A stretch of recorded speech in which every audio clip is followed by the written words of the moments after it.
प्यारे प्यारे दोस्तों, नमस्कार। स्वागत है आप सभी का मेरे यूट्यूब चैनल में। और आज हम लोग बिहार बोर्ड के कक्षा 6 की पाठ्य पुस्तक को पढ़ेंगे। और ये हमारी दुनिया है, जिसका नाम है पृथ्वी एवं उसकी गतियाँ। ये चैप्टर 2 है। आइए देखते हैं क्या है। दिन और रात।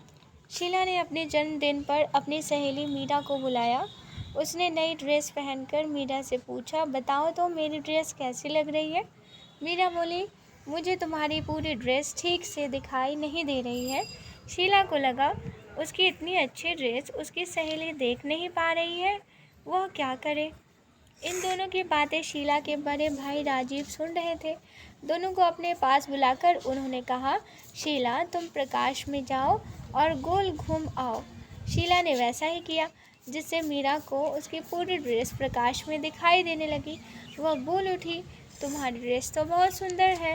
राजीव ने कहा, जब किसी वस्तु पर प्रकाश पड़ता है तो वह वस्तु स्पष्ट दिखाई देता है। पृथ्वी का घूमना। राजीव ने आगे कहा, शीला जिस प्रकार अभी तुम प्रकाश के सामने गोल घूमी, घूमने से तुम्हारे ड्रेस के जिस हिस्से पर प्रकाश पड़ा उससे ड्रेस का भाग दिखाई देने लगा। ठीक उसी प्रकार पृथ्वी भी घूमती है और इसके जिस हिस्से पर सूर्य का प्रकाश पड़ता है वह हिस्सा हमें दिखाई पड़ता है, वहाँ दिन होता है, और जहाँ प्रकाश नहीं पड़ता है वहाँ दिखाई नहीं पड़ता, वहाँ रात होती है। प्रकाश को जिस तरह का एक चक्कर पूरी करने में 24 घंटे का समय लगता है, पृथ्वी की इस गति को घूर्णन गति या दैनिक गति कहते हैं। इस गति के कारण ही दिन और रात होते हैं। राजीव उठो और अलमारी के ऊपर रखे ग्लोब को लेकर आया।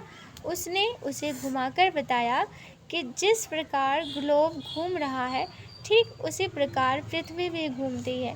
उन्होंने उत्तरी एवं दक्षिणी ध्रुव को ग्लोब पर दिखाते हुए बताया कि उत्तरी ध्रुव को दक्षिणी ध्रुव से मिलाने वाली काल्पनिक रेखा अक्ष है। पृथ्वी अपने अक्ष पर घूम रही है, लेकिन पृथ्वी पर ग्लोब की तरह उत्तरी ध्रुव से दक्षिणी ध्रुव को मिलाने वाली कोई छड़ी या रेखा नहीं होती। यह एक काल्पनिक रेखा है। ग्लोब को दिखाते हुए उन्होंने बताया कि ग्लोब पृथ्वी का नमूना है, इसलिए ग्लोब अपने अक्ष पर सीधी नहीं खड़ी रहकर एक ओर झुकी हुई है, क्योंकि पृथ्वी अपने अक्ष पर 23.5 डिग्री झुकी हुई है। खेले ग्लोब का खेल। एक ग्लोब लीजिए, इसे कक्षा में इस प्रकार रखिए कि इसके आधे भाग पर प्रकाश हो और पीछे के भाग पर छाया रहे। इस प्रयोग को मोमबत्ती या टॉर्च की सहायता से कीजिए। ग्लोब को प्रकाश की तरफ से धीरे धीरे किसी भी एक दिशा में घुमाएं और कॉपी पर एक ओर उन महाद्वीपों के नाम लिखें जो पहले उजाले में थे तथा अंधेरे में थे। पुनः ग्लोब को घुमाकर उन महाद्वीपों के नाम लिखें जो अब उजाले की ओर आ रहे हैं। करके देखिए। अध्यापक की सहायता से ग्लोब को इस प्रकार रखिए जिससे उसे पृथ्वी की सामान्य गति पश्चिम से पूर्व की ओर घुमाया जा सके। प्रकाश को जापान पर केंद्रित कीजिए तथा पता कीजिए कि ग्लोब पर कौन कौन से ऐसे देश हैं जो छाया में हैं।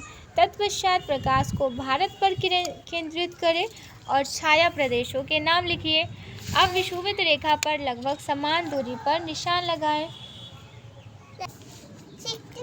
अब विषुवत रेखा पर लगभग समान दूरी पर निशान लगाइए एवं इस पर अ, ब, स, द इत्यादि अंकित करें।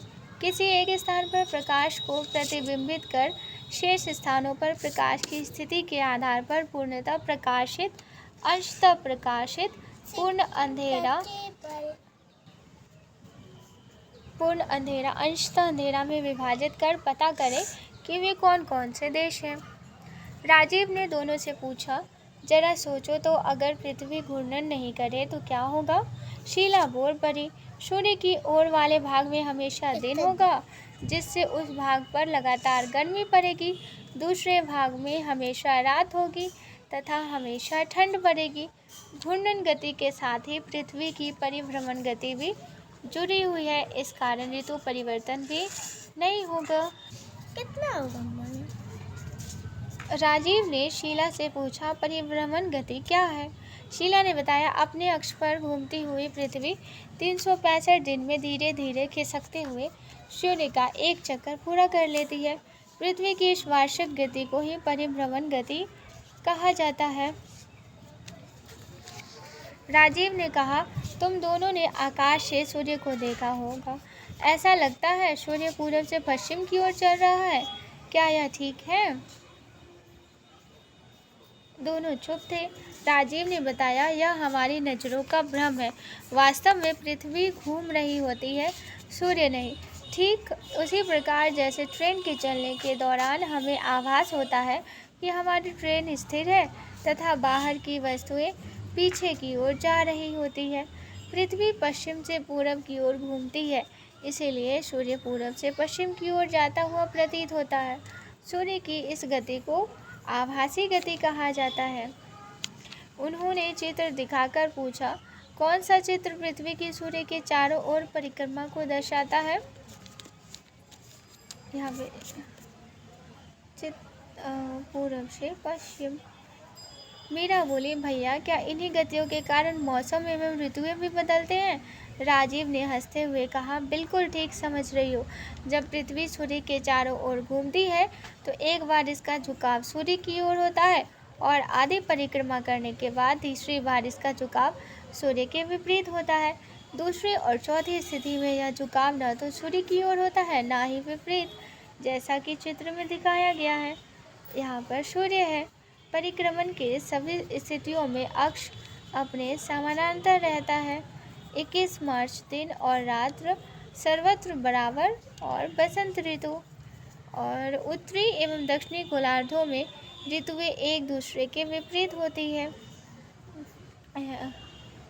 और बसंत ऋतु पृथ्वी के परिक्रमण की दिशा कर्क वृत्त पर लंबवत किरणें, विषुवत वृत्त पर लंबवत किरणें, विषुवत वृत्त पर लंबवत किरणें और मकर वृत्त पर लंबवत किरणें 22 दिसंबर को दिन और रात दक्षिण में दिन बड़े होते हैं और 21 जून को दक्षिण में रातें बड़ी होती है। 23 सितंबर को दिन और रात हमेशा सर्वत्र बराबर यानी कि हर एक जगह 21 मार्च और 23 सितंबर को दिन और रात बड़ा होता है। और यहाँ पे उत्तर में दिन छोटे होते हैं 22 दिसंबर को और दक्षिण में दिन बड़े होते हैं। और 21 जून को दक्षिण में रातें बड़ी होती हैं और उत्तर में दिन बड़े होते हैं 21 जून को। और 23 सितंबर और 21 मार्च को दिन और रात बराबर होता है। जब पृथ्वी सूर्य की ओर झुकी हुई हो तो देखकर बताओ कि पृथ्वी का कौन सा गोलार्ध सूर्य के सामने है। यह कहकर राजीव ने चित्र को आगे बढ़ा कर दिया। दोनों चित्र को गौर से देखने लगे। मीरा ने कहा, भैया चित्र के अनुसार 21 जून को जब पृथ्वी पर उत्तरी गोलार्ध सूर्य के सामने होता है तो उस समय सूर्य की सीधी किरणें कर्क रेखा पर पड़ती है। इस कारण उत्तरी गोलार्ध का अधिक हिस्सा प्रकाश में रहता है। यही कारण है कि उत्तरी गोलार्ध में दिन लंबे और रातें छोटी होती है। शाबाश, राजीव ने मीरा की पीठ ठोकी।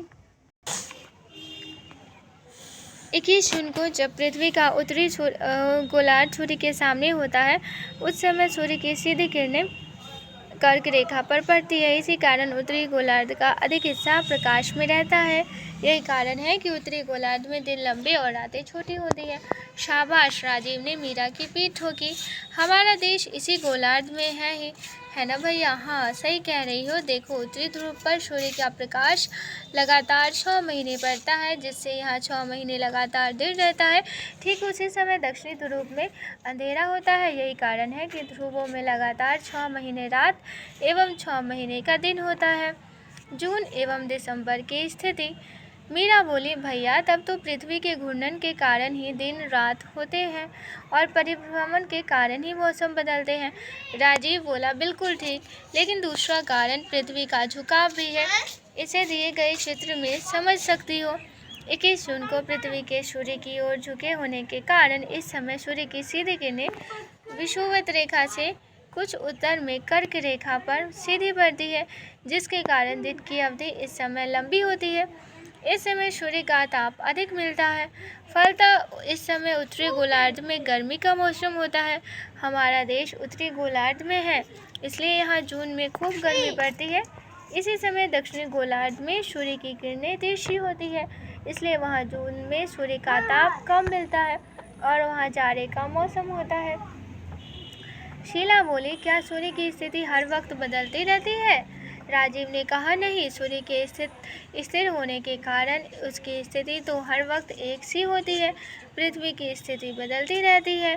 22 दिसंबर अर्थात 21 जून के 6 माह बाद पृथ्वी सूर्य की आधी परिक्रमा करने के बाद शुरू होते हैं। इस समय पृथ्वी का झुकाव सूर्य के विपरीत होता है। इस समय पृथ्वी की दक्षिणी गोलार्ध सूर्य के सामने होता है।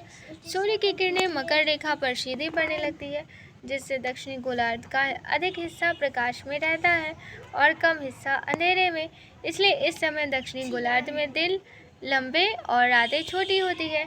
साथ ही इस गोलार्ध में अधिक तापमान होने से और गर्मी की ऋतु होती है। इसके विपरीत इस समय उत्तरी गोलार्ध में सूर्य की किरणें तिरछी पड़ती है, दिन भी छोटा होता है, इसीलिए दिसंबर में वहाँ जाड़े की ऋतु होती है। बताइए, अपने देश में दिसंबर में अधिक ठंड क्यों पड़ती है? सितंबर और मार्च की स्थिति। मीरा ने पूछा, भैया फिर तो इस गति के कारण हर वक्त पृथ्वी की स्थिति बदलती रहती होगी। राजीव ने कहा, हाँ, अब तुम प्रत्येक 3 महीने की स्थिति को समझ सकती हो, जैसे 21 मार्च और 23 सितंबर की स्थिति। इस दिन पृथ्वी का झुकाव न तो सूर्य की ओर होता है, न ही इसके विपरीत। इस दिन सूर्य का प्रकाश सभी अक्षांश रेखाओं को 2 बराबर भागों में काटता है, इसलिए दिन और रात की अवधि बराबर होती है। ये तिथियाँ समद्वि व रात्रि कही जाती है। इस समय पृथ्वी के बीचों बीच अर्थात विषुवत रेखा पर सूर्य की किरणें सीधी पड़ती है। यहाँ इन दोनों महीनों में अधिक गर्मी पड़ती है। उत्तरी एवं दक्षिणी गोलार्ध में न तो अधिक गर्मी होती है, न ही अधिक सर्दी। इस तिथियों पर हमारे देश में क्रमशः वसंत और शिशिर ऋतु होती है। राजीव ने शीला और मीरा से पूछा, अब तो तुम दोनों जान गई हो कि 21 जून को सूर्य कर्क रेखा पर सीधा चमकता है। इस समय उत्तरी गोलार्ध में दिन बड़ा और रात छोटी होने के कारण उसके आसपास के क्षेत्र में इस समय गर्मी की ऋतु होती है। राजीव ने बच्चों को चित्र दिखाया और बताया, सुबह के समय जब सूर्य उदय होता है तो पृथ्वी पर उसकी किरणें तिरछी पड़ती है। इस समय सूर्य की किरणें पृथ्वी के बड़े हिस्से पर फैल जाती है, जिसके कारण धूप हल्की होती है, गर्मी भी नहीं होती। इस समय बनने वाली परछाई लंबी होती है। जैसे जैसे दोपहर होता है, आकाश में सूर्य ऊपर नजर आने लगता है। सूर्य की किरणें पृथ्वी पर सीधी होती जाती है तथा परछाइयाँ भी छोटी होती जाती है। इस समय अधिक गर्मी और प्रकाश मिलता है। यही कारण है कि जिसे हम दोपहर कहते हैं।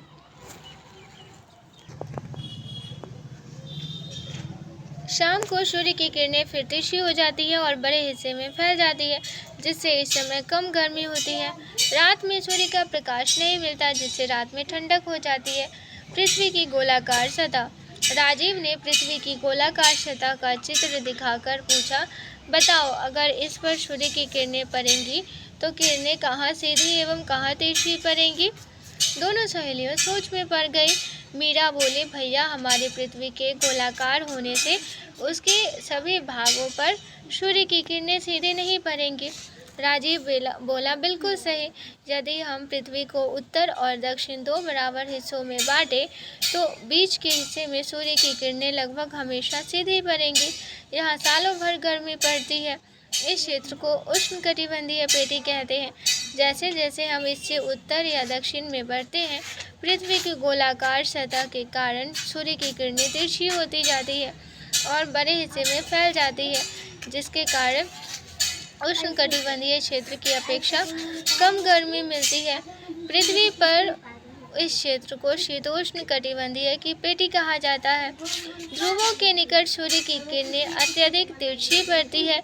यही कारण है कि 6 महीने का दिन होने के बावजूद ये किरणें वहाँ के धरातल पर एवं वातावरण को गर्म नहीं कर पाती, अतः यहाँ वर्ष भर बर्फ जमी हो रहती है। इस क्षेत्र को शीत कटिबंधीय की पेटी कहा जाता है। शीला बोल पड़ी, भैया, पृथ्वी के झुकाव तथा अक्षीय एवं वार्षिक गति के प्रभाव से ही तो मौसम बदलते हैं। राजीव ने कहा, हाँ, यह सब इन्हीं कारणों से होता है। मीरा ने शीला से कहा, शीला सचमुच आज पृथ्वी और उसकी गतियों के बारे में भैया ने ढेर सारी बातें बताई। यही तो तुम्हारे जन्मदिन का असली उपहार है, राजीव ने कहा और उन्हें मिठाइयाँ दी। दोनों खुशी खुशी मिठाई खाने लगे। तो आज के लिए बस इतना ही। आशा करती हूँ ये चैप्टर आप लोगों को पसंद आया होगा। पसंद आया है तो लाइक शेयर और सब्सक्राइब ज़रूर कीजिएगा। धन्यवाद।